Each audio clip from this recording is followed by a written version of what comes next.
Yang terhormat para anggota Dewan, hadirin yang kami muliakan, marilah kita memasuki acara keempat rapat paripurna Dewan hari ini, yaitu persetujuan perpanjangan waktu pembahasan terhadap 1. Rancangan Undang-Undang tentang perubahan atas Undang-Undang Nomor 5 Tahun 2014 tentang Aparatur Sipil Negara, dan 2. Rancangan Undang-Undang tentang Landas Kontinen dilanjutkan dengan pengambilan keputusan. Berdasarkan laporan pimpinan Komisi 2 dan pimpinan Pansus kepada rapat konsultasi pengganti rapat BAMUS pada tanggal 9 November 2022 dan 16 November 2022 meminta perpanjangan waktu pembahasan terhadap rancangan undang-undang tentang perubahan atas Undang-Undang Nomor 5 Tahun 2014 tentang Aparatur Sipil Negara dan rancangan undang-undang tentang Landas Kontinen sampai dengan masa persidangan ketiga yang akan datang. Sehubungan dengan itu, dalam rapat paripurna hari ini, apakah kita dapat menyetujui perpanjangan waktu pembahasan terhadap kedua rancangan undang-undang tersebut sampai dengan masa persidangan ketiga yang akan datang? Setuju. Terima kasih. Cuplikan yang kita tonton barusan tadi, itulah perkembangan terakhir tentang RUU Perubahan Undang-Undang Nomor 5 Tahun 2014 tentang ASN. Yang menarik di RUU Perubahan Undang-Undang Nomor 5 Tahun 2014 tentang ASN tersebut adalah terkait dengan honorer. Di sana ada diamanatkan, bahkan tertulis bahwa honorer wajib diangkat menjadi PNS.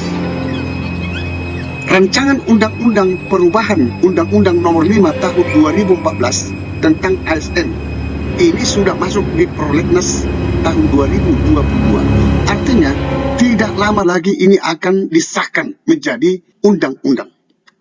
Yang barusan kita tonton tadi itu adalah perkembangan terakhir pada sidang DPR hari Kamis 17 November 2022. Yang telah menyetujui perpanjangan waktu rancangan Undang-Undang Perubahan Undang-Undang Nomor 5 Tahun 2014 tentang ASN. Inilah rancangan undang-undang yang sedang dibahas oleh DPR RI tentang perubahan atas Undang-Undang Nomor 5 Tahun 2014 tentang Aparatur Sipil Negara. Ini saya upload dari laman resmi DPR RI. Artinya, inilah perkembangan terakhir. Yang menarik di rancangan undang-undang perubahan ini adalah di poin 34. Di sana dikatakan di antara pasal 131 dan 132 disisipkan satu pasal, yakni pasal 131A yang berbunyi sebagai berikut. Pasal 131A ayat 1, tenaga honorer, pegawai tidak tetap, pegawai non-PNS dan tenaga kontrak yang bekerja terus-menerus dan diangkat berdasarkan surat keputusan yang dikeluarkan sampai dengan 15 Januari 2014, wajib diangkat menjadi PNS secara langsung dengan memperhatikan batas usia pensiun, bagaimana dimaksud dalam pasal 90. Di pasal 90 itu, usia pensiun adalah 58 tahun untuk pejabat administrasi. Yang dimaksud dengan bekerja terus-menerus adalah seseorang yang telah bekerja dengan akumulasi waktu kerja paling sedikit 3 tahun. Kita lanjut pada ayat yang kedua. Pengangkatan PNS sebagaimana dimaksud pada ayat 1 didasarkan pada seleksi administrasi berupa verifikasi, validasi data, surat keputusan pengangkatan. Yang memvalidasi ini dan memverifikasi ini nanti adalah dari BKN. Jadi, tenaga honorer ini tidak mengikuti seleksi lagi. Hanya seleksi administrasi saja. Ayat yang ketiga, pengangkatan PNS sebagaimana dimaksud pada ayat 1 dilakukan dengan memprioritaskan mereka yang memiliki masa kerja paling lama. Jadi masa orang yang bekerja paling lama dulu. Dan bekerja pada bidang fungsional, administrasi, pelayanan publik, antara lain pada bidang pendidikan, bidang kesehatan, penelitian, dan pertanian. Di bidang pendidikan itu guru, dosen, tata usaha sekolah, penjaga sekolah, dan tenaga kependidikan lainnya. Penjaga perpustakaan. Artinya, operator dapodik yang ada di sekolah sudah masuk di dalam rancangan undang-undang ini. Bidang kesehatan, itu dokter, apoteker, terapis, administrator kesehatan, tenaga kesehatan lainnya. Banyak di daftar rancangan undang-undang ini yang masuk di tenaga kesehatan.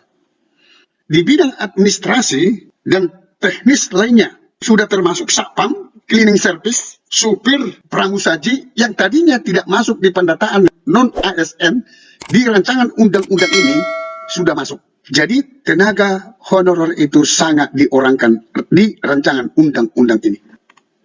Keempat, pengangkatan PNS sebagaimana dimaksud pada ayat 1 dilakukan dengan mempertimbangkan masa kerja, gaji, ijazah pendidikan terakhir, dan tunjangan yang diperoleh sebelumnya. Ayat 5, tenaga honorer, pegawai tidak tetap, pegawai tetap non-PNS, dan tenaga kontrak diangkat menjadi PNS oleh pemerintah pusat. Jadi yang mengangkat tenaga honorer ini nanti adalah pemerintah pusat, bukan pemerintah daerah. Jadi ini semakin jelas nasib daripada tenaga-tenaga honorer. Di poin 36 di perubahan RUU ini, di antara pasal 135 dan pasal 136 disisipkan satu pasal, yakni pasal 135A, yang berbunyi sebagai berikut.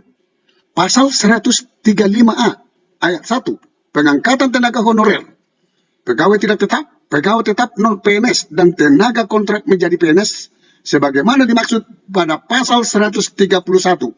Itu yang saya bacakan tadi. Ayat 1, dimulai 6 bulan dan paling lama 3 tahun setelah undang-undang ini diundangkan. Nah, kalau sudah diundangkan RUU perubahan ini tahun 2022, maka 2023 bulan 6 atau bulan Juli itu sudah ada pengangkatan terhadap tenaga honorer. Dan paling lama 3 tahun sudah harus diselesaikan, sudah harus diangkat semua tenaga honorer. Inilah yang diamanatkan di rancangan undang-undang perubahan ini. Ayat 2, pada saat undang-undang ini mulai berlaku, pemerintah tidak diperbolehkan melakukan pengadaan tenaga honorer, pegawai tidak tetap, pegawai tetap, non-PNS, dan tenaga kontrak. Jadi, saat undang-undang ini diberlakukan, tidak boleh lagi pemerintah pusat, pemerintah daerah untuk merekrut tenaga honorer.